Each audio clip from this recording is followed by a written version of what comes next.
All right, hey everybody, in the class we're going to be making a coin ring today out of a quarter, and maybe in the future you can make bigger coins or coins from Mexico, but today it's just a quarter only.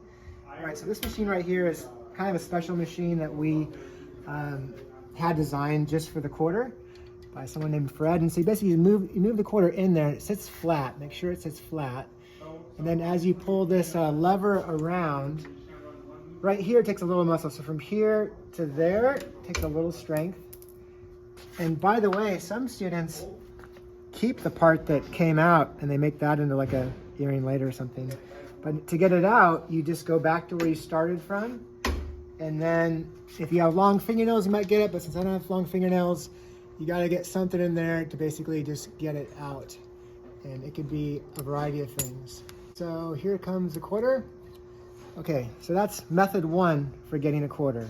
Another method for getting a hole in is you could use a special jig. You can buy these online, but basically you pop in your quarter and then you have this thing go in like that, and this is going to punch a hole. They also have ones for bigger coins, and these things can range from like 50 bucks to 500 for the very best ones. But we could make washers to accommodate different quarter sizes. Okay, this thing right here says Arbor press. This is our Arbor press. And what we're going to do is, some students get a little confused that this brings this down to be in contact with this right here, but you do not put your muscle here. What you do is you stand in front, and this is the thing that makes you like Superman or Superwoman. So this thing gives you a mechanical advantage to where you should be able to pull it. You know, even someone in elementary school could pull this thing. So it gives you a mechanical advantage. And then I use this to get it up. And then sometimes it's hard to get out, but there's my quarter.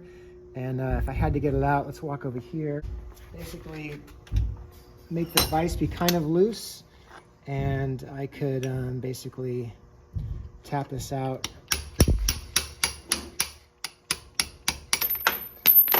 Got my quarter. So that's another method if things are backed up. So the whole idea of these jigs is that it gets the hole in the center, while if you went to the drill press, it might be off center.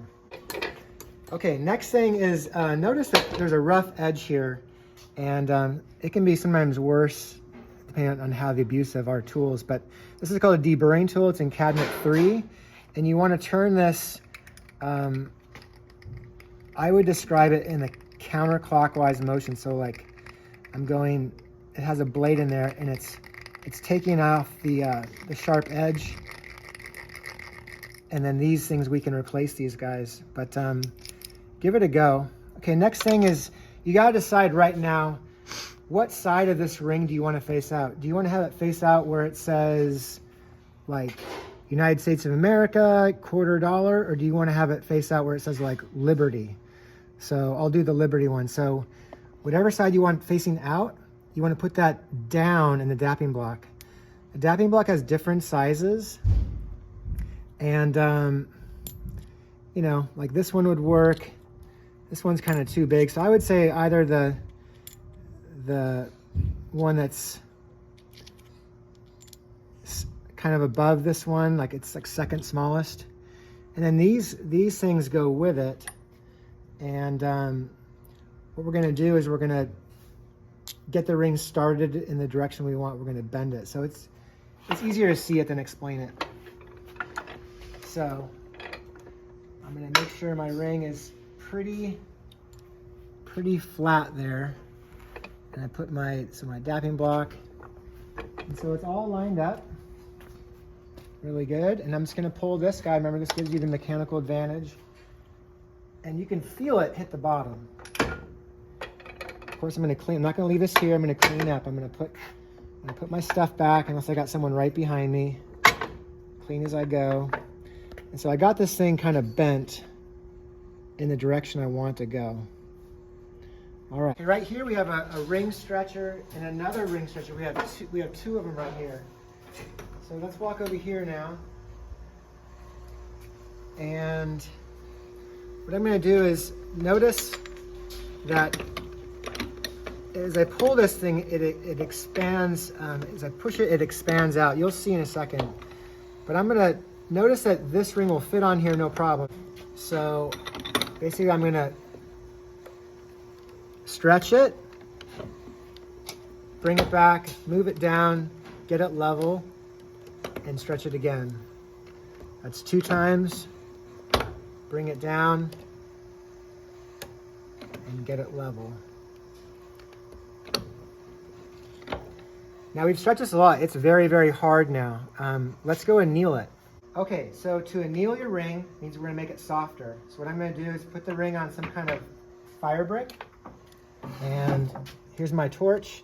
Make sure it's closed. This is tight. That's closed. And make sure you can operate a striker first. So there's my flint. I'm trying to move the flint against there. So it's working. And it's not working now because I'm not moving my thumb that way. So make sure when you do it. So once you can make sparks, then open up the torch about a 1/4 turn and go ahead and light it. Here's my flame. It's really small. It's a little bigger than a butane lighter. But I'm going to go ahead and go in circles, and you want to move the flame away to look at the color of your ring. So you're kind of blinded now, but move it away. So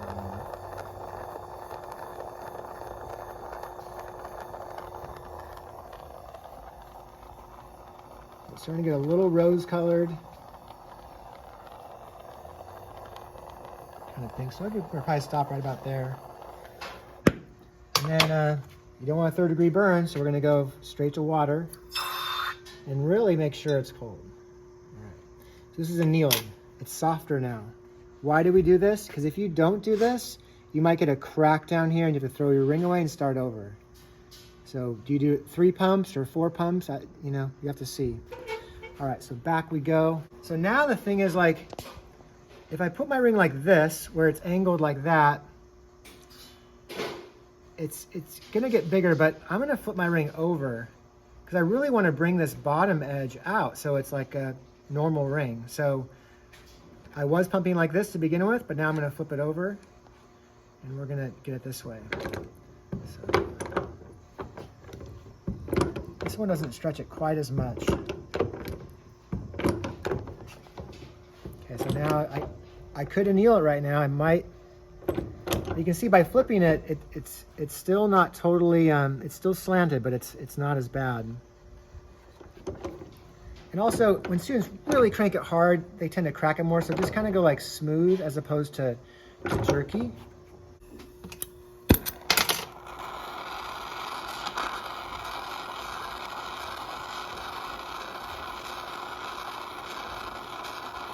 But we definitely can do rings from other countries. I have a bunch.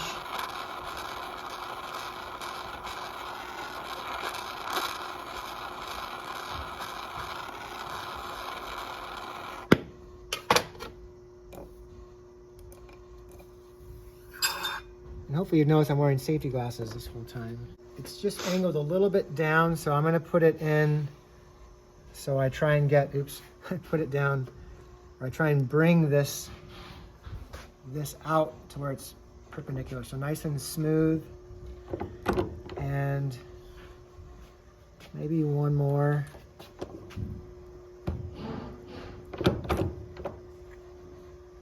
That's pretty good.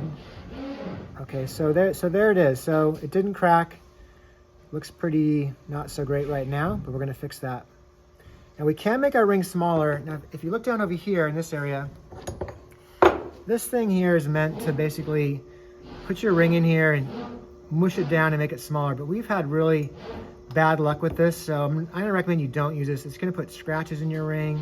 You're not gonna be happy. So we have a better method we'll go over called the Swedish wrap method later. All right, so now we're gonna go over a little bit of sanding.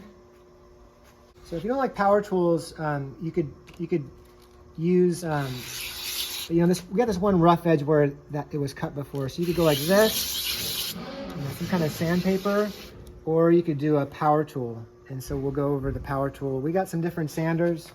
This one, and there's an on button right there.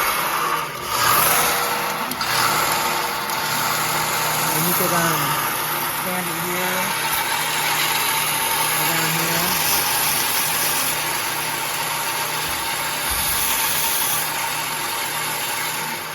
Here's another sand I really like, but again, we're only doing the edge. We're not going to take off our nice writing here.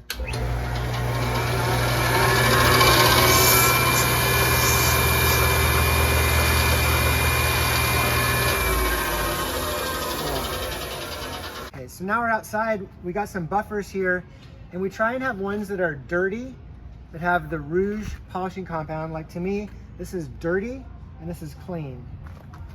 Over here, like, these two are dirty, so we got dirty, and both these guys are clean. So don't put the rouge on this one. This is for our final polishing. So let me demonstrate. Turn it on. Glasses on. No jewelry. No loose stuff. No gloves.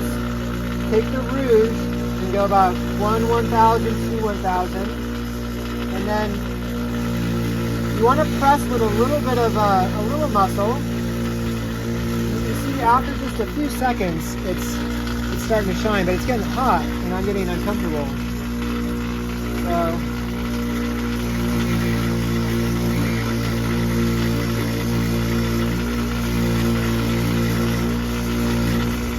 getting hot.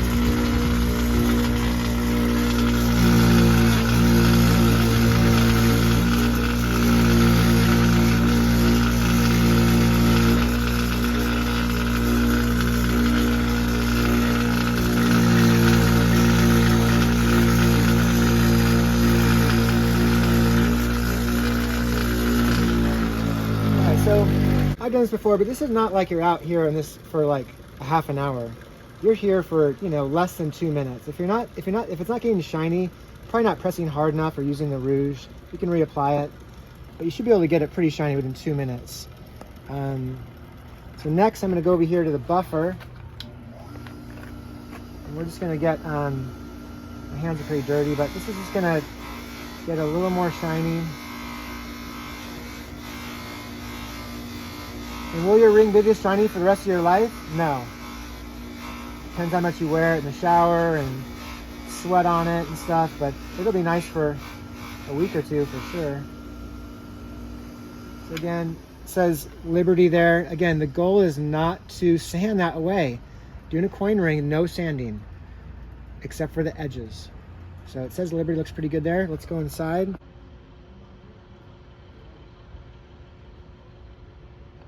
All right, so here we're at the center table.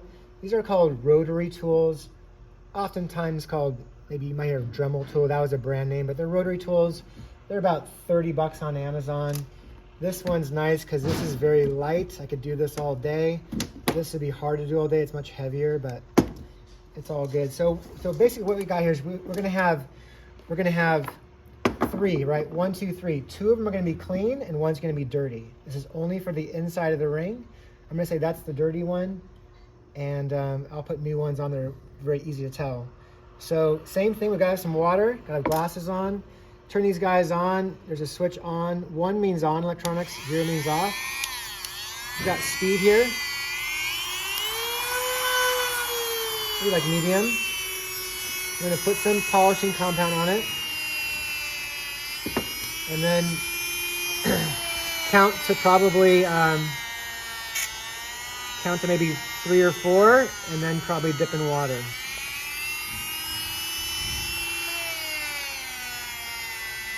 So this is only for the inside of the ring. We don't want you here for the outside of the ring. And you'll feel it getting hot.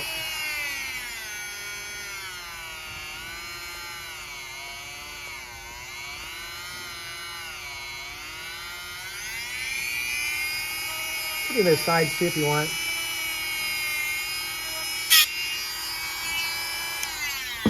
And I could take my other one that's relatively clean.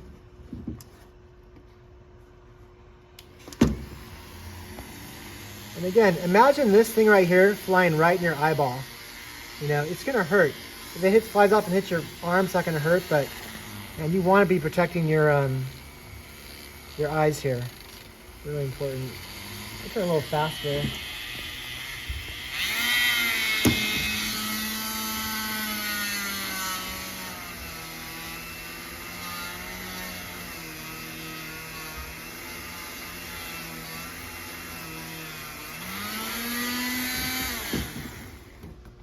so I'm just gonna go clean this up a little bit more. All right, here's the sink, and I know you know how to wash your hands, but hands are pretty dirty here. I want to explain something here.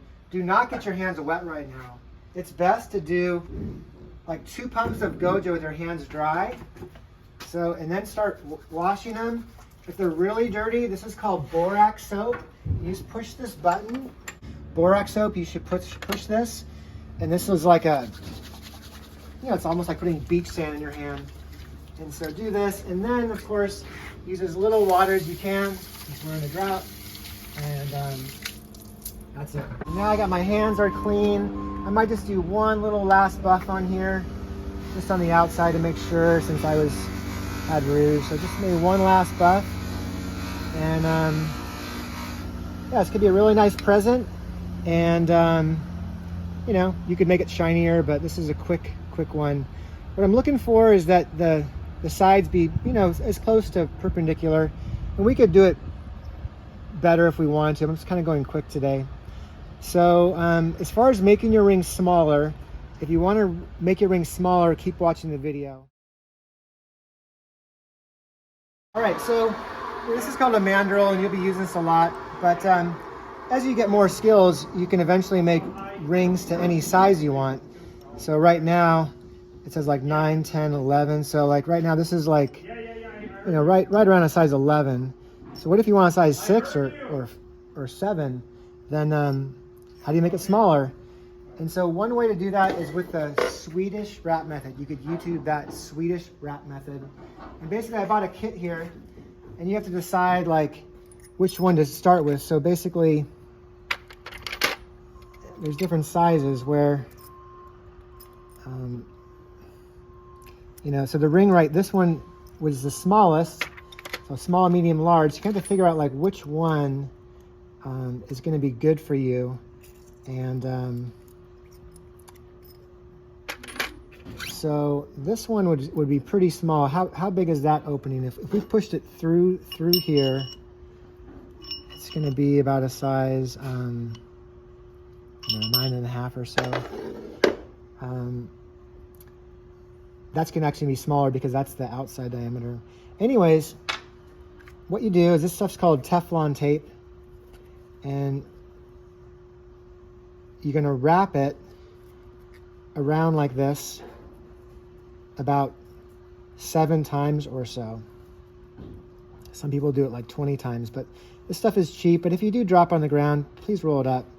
But what we're doing is we're wrapping this with Teflon tape to protect the outside of the ring, because, you know, if you're going to sell this, you don't want to have it all dinged up and scratched. So the ring is finished right now, basically, but we're going to make it smaller. And so you just pull it. No scissors are required. Get it kind of wrapped up. So it's all together. It's kind of protected, I guess you'd say. And then I might use the medium one. So we could drop our ring in here, but you want to make sure it's sitting level. So kind of eyeball it. It should be sitting level in there. And then what we have to do is we have to find something that's going to push it through. I think this one would. So you have to kind of just use common sense here. I can tell that this cone is going to fit in there.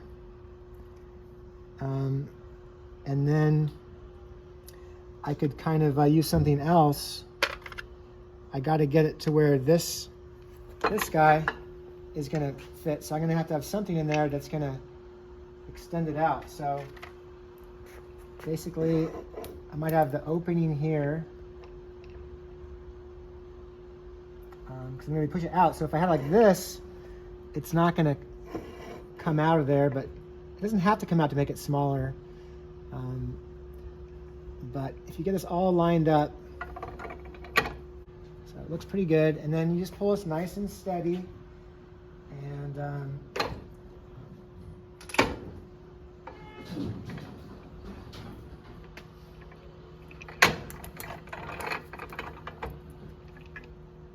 okay, so there's my ring. It is smaller.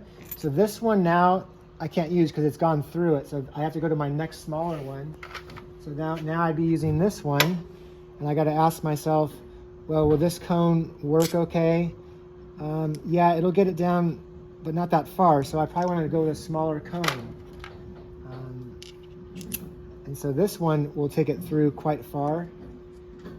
I've also seen people where they basically, I would probably rewrap the ring if I was going to do this. So if the ring was rewrapped and sitting in here, basically then sometimes these plastic, just these things can be used to push the ring through instead of a cone. So watch some videos on it. It takes some trial and error, but basically we got the stuff to do it. Just know that this stuff, Teflon tape, protects your ring, wrapping it 7-10 times or so. And you just have to have a little bit of, you know, common sense with what cone to use, and YouTube videos will help with that. All right, thanks for watching.